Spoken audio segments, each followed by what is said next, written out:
इंद्रधनुष का 8वां रंग। जब पिता के दोस्त का शिकार बनी रावी। आइए जानते हैं एक कहानी के द्वारा। वसुधा की नजरें अभी भी दरवाजे पर ही टिकी थी। इसी दरवाजे से अभी अभी रावी अपने पति के साथ निकली थी। पीली साड़ी, सादगी से बनाया जूड़ा, माथे पर बिंदिया, मांग में सिंदूर, हाथों में भरी भरी चूड़ियां। कुल मिलाकर संपूर्ण भारतीय नारी की छवि को साकार करती रावी बहुत खूबसूरत लग रही थी। गोद में लिए नन्हे बच्चे ने एक स्त्री को मां के रूप में परिवर्तित कर कितना गरिमामय बना दिया था। वसुधा ने अपना सिर कुर्सी पर टिका आराम की मुद्रा में आंखें बंद कर ली। उनकी आंखों में 3-4 साल पहले के वे दिन चलचित्र की भांति घूम गए, जब रावी के मम्मी पापा उसे काउंसलिंग के लिए वसुधा के पास लाए थे।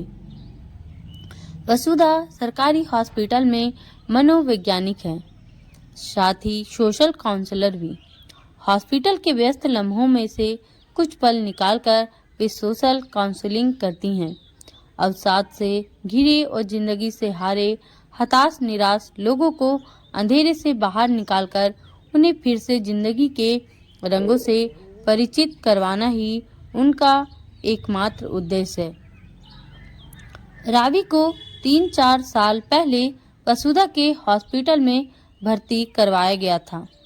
छत के पंखे से लटककर आत्महत्या की कोशिश की थी उसने, मगर वक्त रहते उसकी मां ने देख लिया और उसे तुरंत हॉस्पिटल लाया गया। समय पर चिकित्सा सुविधा मिलने से रावी को बचा लिया गया था, मगर वसुधा पहली ही नज़र में भाप गई थी कि उसके शरीर से भी ज्यादा उसका मन आहत और जख्मी है। वसुधा ने हकीकत जानने के लिए रावी की मां शांति से बात की। पहले तो वे नानुकुर करती टालती रहीं, मगर जब वसुधा ने उन्हें पूरी बात को गोपनीय रखने और उनकी मदद करने का भरोसा दिलाया, तब जाकर उन्होंने अपने आधे अधूरे शब्दों और इशारों से जो बताया, उसे सुनकर वसुधा का मासूम रावी पर स्नेह उमड़ आया। शांति ने उन्हें बताया, रावी दुराचार का शिकार हुई है और वह भी अपने पिता के खास दोस्त के द्वारा। पिता का जिगरी दोस्त होने के नाते उनके घर में उसका बिना रोक टोक आना जाना था। कोई शक करे भी तो कैसे। उसकी सबसे छोटी बेटी रावी की सहेली भी थी। दोनों एक ही क्लास में पढ़ती थी। एक दिन रावी अपनी सहेली से एक प्रोजेक्ट फाइल लेने उसके घर गई। सहेली अपनी माँ के साथ बाजार गई हुई थी, अतः उसके पापा ने कहा कि तेरी सहेली का बैग अंदर रखा है, अंदर जाकर ले लो जो भी लेना है। उसके बाद जब रावी वापस घर आई तो चुपचाप कमरे में जाकर सो गई। सुबह उसे तेज बुखार चढ़ गया। हमने इसे काफी हल्के में लिया। कई दिन तक जब रावी कॉलेज भी नहीं गई तो हमने सोचा शायद पीरियड नहीं लग रहे होंगे। फिर एक दिन जब इनके दोस्त घर आए तो हमेशा की तरह उन्हें पानी का गिलास देने को भागने वाली रावी कमरे में जाकर छिप गई। तब मेरा माथा ठनका। मैंने रावी का सिर सहलाते हुए उसे विश्वास में लिया तो उसने सुबकते सुबकते इस घिनौनी घटना का जिक्र किया, जिसे सुनकर मेरे तन बदन में आग लग गई। मैंने तुरंत इसके पिता से पुलिस में शिकायत करने को कहा, मगर इन्होंने मुझे शांति से काम लेने को कह समझाया कि पुलिस में स्टेशन में FIR दर्ज कराकर केस करना तो बहुत आसान है, मगर उसकी पेशियां भुगतना बहुत कष्टदायी होता है। अपराधी को सजा दिलवाना तो नाको चने चबाना जैसा होता है। सबसे पहले तो अपराध को साबित करना ही मुश्किल होता है, क्योंकि ऐसे केस में कोई गवाह नहीं होता। फिर हर पेशी पर जब रावी को वकीलों के नंगे करते सवालों के जवाब देने पड़ेंगे, तो हमारी फूल सी बेटी को फिर से उस हादसे को जीना पड़ेगा। अभी तो यह बात सिर्फ हमारे बीच में ही है। जब समाज में चली जाएगी तो बेटी का जीना मुश्किल हो जाएगा। पूरी जिंदगी पड़ी है उसके सामने, कौन ब्याहेगा उसे? कुछ देर रुक शांति ने एक उदास सी सांस ली और फिर आगे कहना शुरू किया। बेटी का हाल देखकर मन तो करता था कि उस दरिंदे को भरे बाजार गोली मार दूं, मगर पति की बात में भी सच्चाई थी। बेटी का वर्तमान तो खराब हो ही चुका था, कम से कम उसका भविष्य तो खराब ना हो। यही सोचकर हमने कलेजे पर पत्थर रख लिया। रावी को समझा बुझाकर फिर से कॉलेज जाने को राजी किया। भाई उसे लेने और छोड़ने जाता, मैं भी सारा दिन उसके आसपास ही रहती, उसे आगा पीछा समझाती, मगर उसकी उदासी दूर नहीं कर सकी। इस बीच एक दिन मैं थोड़ी देर के लिए पड़ोसिन के घर किसी काम से गई, तो इसने यह कदम उठा लिया। वसुधा बड़े ध्यान से सारा घटनाक्रम सुन रही थी। जैसे ही शांति ने अपनी बात खत्म की, वसुधा जैसे नींद से जागी। यूं लग रहा था मानो वे सुन रही थी, बल्कि इस सारे घटनाक्रम को जी रही थी। उन्होंने शांति से रावी को अपने घर लाने के लिए कहा। पहली बार वसुधा के सामने रावी ने अपनी जबान नहीं खोली, चुपचाप आंखें नीचे किए रही। दूसरी बार भी कुछ ऐसा ही हुआ, बस फर्क इतना था कि इस बार रावी ने नजरें उठाकर वसुधा की तरफ देखा था। इसी तरह 2 और सिटिंग्स हुई। वसुधा उसे हर तरह से समझाने की कोशिश करती, मगर रावी चुपचाप दीवारों को ताकती रहती। एक दिन रावी ने बहुत ही ठहरे हुए शब्दों में वसुधा से कहा, बहुत आसान होता है सब, कुछ भूल कर आगे बढ़ने और जीने की सलाह देना, मगर जो मेरे साथ घटित हुआ वह मिट्टी पर लिखा वाक्य नहीं, जिसे पानी की लहरों से मिटा दिया जाए। आप समझ ही नहीं सकती उस दर्द को जो मैंने भोगा है। जब दर्द देने वाला कोई अपना ही हो तो तन से भी ज़्यादा मन लहूलुहान होता है। और फिर वह फपक पड़ी। वसुधा उसे सीने से लगाकर मन ही मन बुदबुदाई कि यह दर्द मुझसे बेहतर और कौन समझ सकता है मेरी बच्ची। रावी ने आश्चर्य से वसुधा की ओर देखा। उनकी छलकी आंखें देखकर वह अपना रोना भूल गई। वसुधा उसकी बांह थामकर उसे 20 वर्ष पहले की यादों की गलियों में ले गई। स्कूल के अंतिम वर्ष में फेयरवेल पार्टी से लौटते वक्त रात अधिक हो गई थी। मैं और मेरी सहेली रूपा दोनों परेशान सी ऑटो की राह देख रही थी। तभी एक कार हमारे पास आकर रुकी। हम दोनों कुछ समझ पाती उससे पहले ही 2 गुंडों ने मुझे कार में खींच लिया। रूपा अंधेरे का फायदा उठाकर भागने में कामयाब हो गई।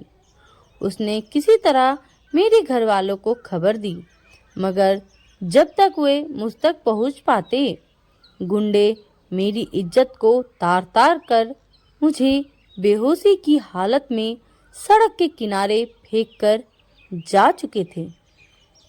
मुझे अधमरी हालत में घर लाया गया माँ पापा रोते धोते खुद को कोसते रह गए। मुझे अपने आप से घिन होने लगी। मैंने कॉलेज जाना छोड़ दिया।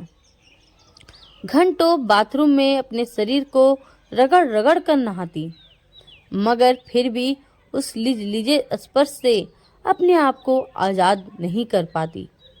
मुझे लगता मानो सैकड़ों कॉकरोच मेरे शरीर पर रेंग रहे हो। एक दिन मुझे एहसास हुआ कि उस हादसे का अंश मेरे भीतर आकर आकार ले रहा है। तब मैंने भी तुम्हारी ही तरह अपनी जान देने की कोशिश की, मगर जान देना इतना आसान नहीं था। मेरी कुछ भी समझ में नहीं आ रहा था कि क्या करूं। मैं बिल्कुल टूट चुकी थी। मेरी इस मुश्किल घड़ी में मेरी माँ मेरे साथ थी। उन्होंने मुझे समझाया कि मैं क्यों उस अपराध की सजा अपने आप को देने पर तुली हूँ जो मैंने किया ही नहीं है। शर्म मुझे नहीं, उन दरिंदों को आनी चाहिए। धिक्कार उन्हें होना चाहिए। और एक दिन माँ मुझे अपनी जान पहचान की डॉक्टर के पास ले गई। उन्होंने मुझे इस पाप की निशानी से छुटकारा दिलाया। वह मेरा नया जन्म था और उसी दिन मैंने ठान लिया था कि आज से मैं अपने लिए नहीं बल्कि अपने जैसों के लिए जीऊंगी। मुझे खुशी होगी अगर मैं तुम्हें वापस जाना सिखा सकूं। वसुधा ने सब कुछ एक ही सांस में कह डाला, मानो वे भी आज एक बोझ से मुक्त हुई हो। आपको समाज से डर नहीं लगा? आपको समाज से डर नहीं लगा? रावी ने आश्चर्य से पूछा। कैसा डर? किस समाज से? अब मैं हर डर से आजाद हो चुकी थी। वैसे भी मेरे पास खोने के लिए बचा ही क्या था। अब तो मुझे सब कुछ वापस पाना था।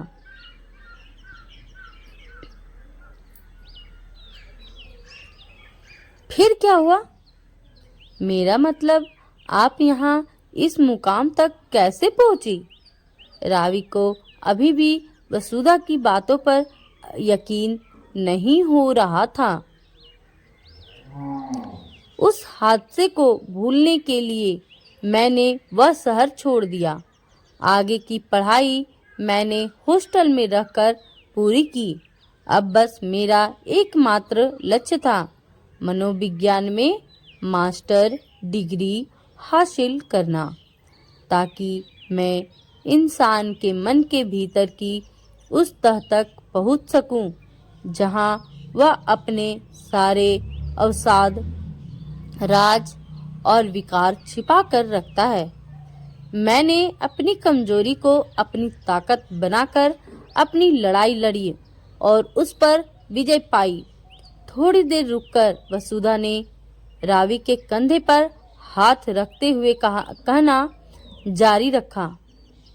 बेटा, हमें यह जीवन कुदरत ने जीने के लिए दिया है। किसी और के कुकर्मों की सजा हम अपने आप को क्यों दें? तुम्हें भी बहादुरी से अपनी लड़ाई लड़नी है। अभी तुम्हारी उम्र ही क्या है? तुम अपनी पढ़ाई पूरी करो और हाँ, अपने बच्चे के नामकरण पर मुझे जरूर बुलाना। वसुधा ने रावी के चेहरे पर मुस्कान लाने की कोशिश की। आपने शादी क्यों नहीं की? रावी ने यह जलता प्रश्न उछाला तो इस बार उसकी लपटें वसुधा के आंचल तक जा पहुंची। एक लंबी सांस लेकर वे बोली, हाँ, यहाँ मैं चूक गई।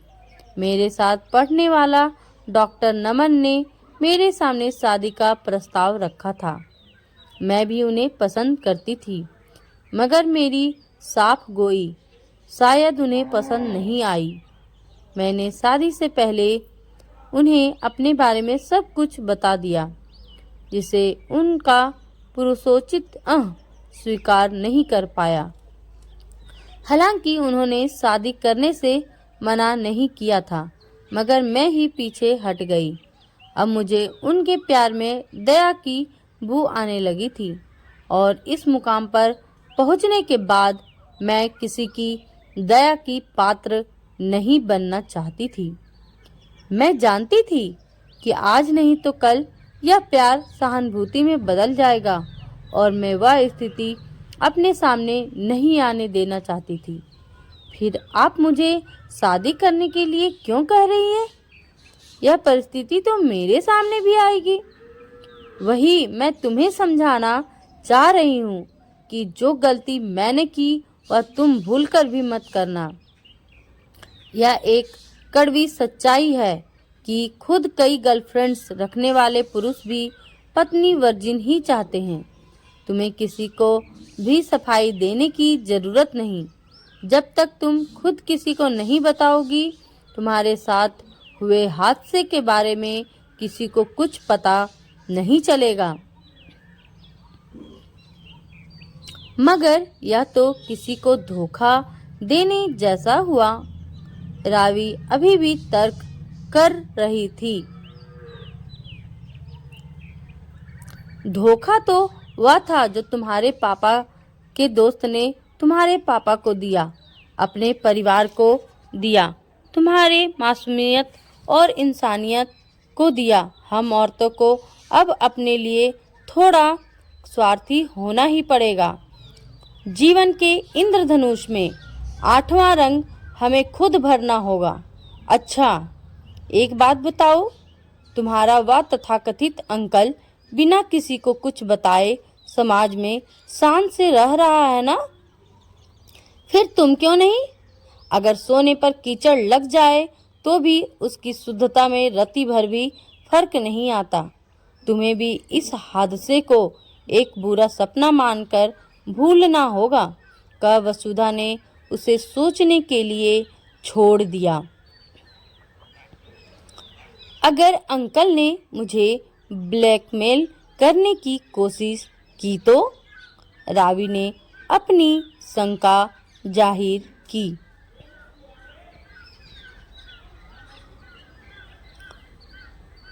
वह ऐसा नहीं करेगा, क्योंकि ऐसा करने पर खुद उसकी पहचान भी तो उजागर होगी और फिर कोई भी व्यक्ति अपने परिवार और समाज के सामने जलील नहीं होना चाहेगा।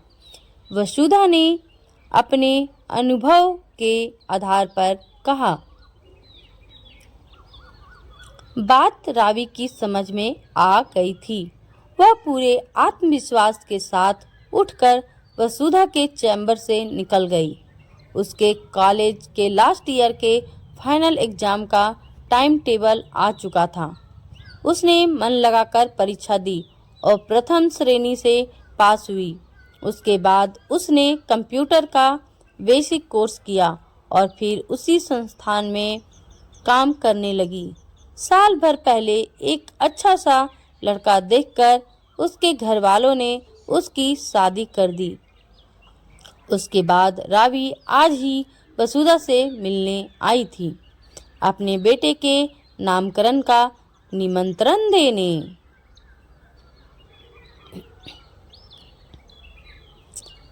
इस बीच वसुधा निरंतर शांति के संपर्क में रही, कदम कदम पर उन्हें राह दिखाती रही, मगर रावी से दूर ही रही। वे उसे खुद ही गिरकर उठने देना चाहती थी। वे संतुष्ट थी, उन्हें एक और कली को मुरझाने से बचा लिया। रावी ने तो अपना वादा निभा दिया था, अब उनकी बारी थी। अतः तैयार हो वे अपना पर्स उठा नन्हे मेहमान के लिए गिफ्ट लेने बाजार चल दी। तो दोस्तों, आपको ऐसी ही कहानी सुनने के लिए इस चैनल को सब्सक्राइब करें और हमारी अच्छी अच्छी कहानियों को सुनते रहें और कमेंट करके बोले कि आपको कैसी कहानी सुननी है। तो धन्यवाद, मिलते हैं अगले वीडियो में। जय श्री राम।